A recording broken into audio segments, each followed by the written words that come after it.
मैं 70 साल का हूँ। मेरे 6 बच्चे हैं। अपनी प्रॉपर्टी को सभी बच्चों में बराबर बांटना चाहता हूँ, लेकिन बड़ा बेटा और बहू पूरी संपत्ति अपने नाम कराना चाहते हैं। इसलिए रोज मारते हैं, पीटते हैं, रस्सी में बांध कर रखते हैं। खाना मांगने पर डंडे से पीटते हैं। मुझे कई बार कुत्ते की जूठी रोटी तक खिला दी। विरोध करने पर लातों से मारा। अब उनके साथ नहीं रहना चाहता हूँ। वो मुझे जिंदा नहीं छोड़ेंगे।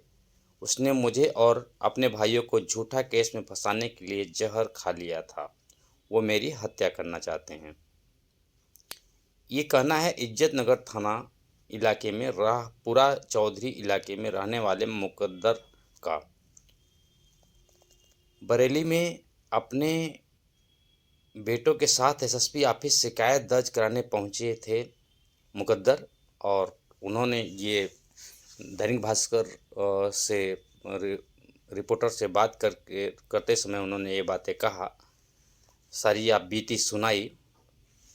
उन्होंने क्या कहा, पूरी कहानी को समझते हैं। इसके पहले अगर आप मेरे चैनल पर नए हैं तो सब्सक्राइब करके बेल आइकन जरूर दबा दें।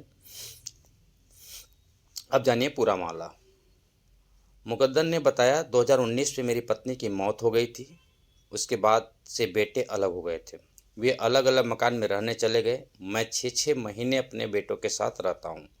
मैं जुलाई में अपने बड़े बेटे साकिर बेग और बहू रिहाना के साथ घर रहने चला गया था। साकिर ट्रक चलाता है। कुछ दिन तो सब कुछ ठीक रहा, लेकिन बाद में जब कुछ दिन और रहने लगे तो इनसे पैसे की डिमांड होने लगी। मुकद्दर ने अपना 6 बीघा ज़मीन बेच दिया बेटे बहू को कहने पर। अब मुकद्दर आगे बताते हैं कि इसके बाद भी पैसे की डिमांड ख़त्म नहीं होती है। वो जो बड़ा बेटा है वो पुश्तैनी मकान अपने नाम करने को कहने लगता है, बहू और बेटे मिल करके। जब मुकद्दर ने मना कर दिया तो इसके बाद वह तरह तरह से इनको टॉर्चर करने लगे। बताते हैं कि मेरे घर के बाहर निकलने पर रोक लगा दिया गया है। बहू और बेटा मुझे रस्सी में बांध कर रखते हैं।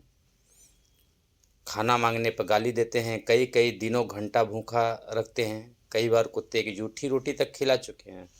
आश्चर्य की बात है साथियों, माँ बाप को कुत्ते की जूठी रोटी खिला रहे हैं बच्चे संपत्ति के लिए।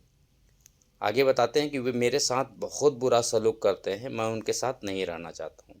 मैंने भागकर अपनी जान बचाई है। अब वो मुझे ज़िंदा नहीं छोड़ेंगे। एसएसपी साहब से भी मुकद्दर ने गुहार लगाई है कि बच्चे मुझे ज़िंदा नहीं छोड़ेंगे। मैं अब घर नहीं जाना चाहता वापस। बाकी के अपने 5 बच्चों के साथ ही एसएसपी ऑफिस पहुंचे थे। वहां पे दैनिक भास्कर के रिपोर्टर से मुलाकात हुई और उनसे इन्होंने अपनी बातें शेयर किया। इनके बेटे ने बाप को और भाइयों को फंसाने के लिए, झूठा आरोप में फंसाने के लिए जहर भी खा लिया था। और अब ये कहानी चल रही है कि इनको रस्सी में बांधा जा रहा है। साथियों, हमारा देश किधर जा रहा है? माँ बाप को लोग इस तरह से टॉर्चर कर रहे हैं, वो भी संपत्ति के लिए। ये कहानी थी यूपी के बरेली की। इस पर आपको क्या कहना है कमेंट करके ज़रूर बताएं। बहुत बहुत धन्यवाद। जय।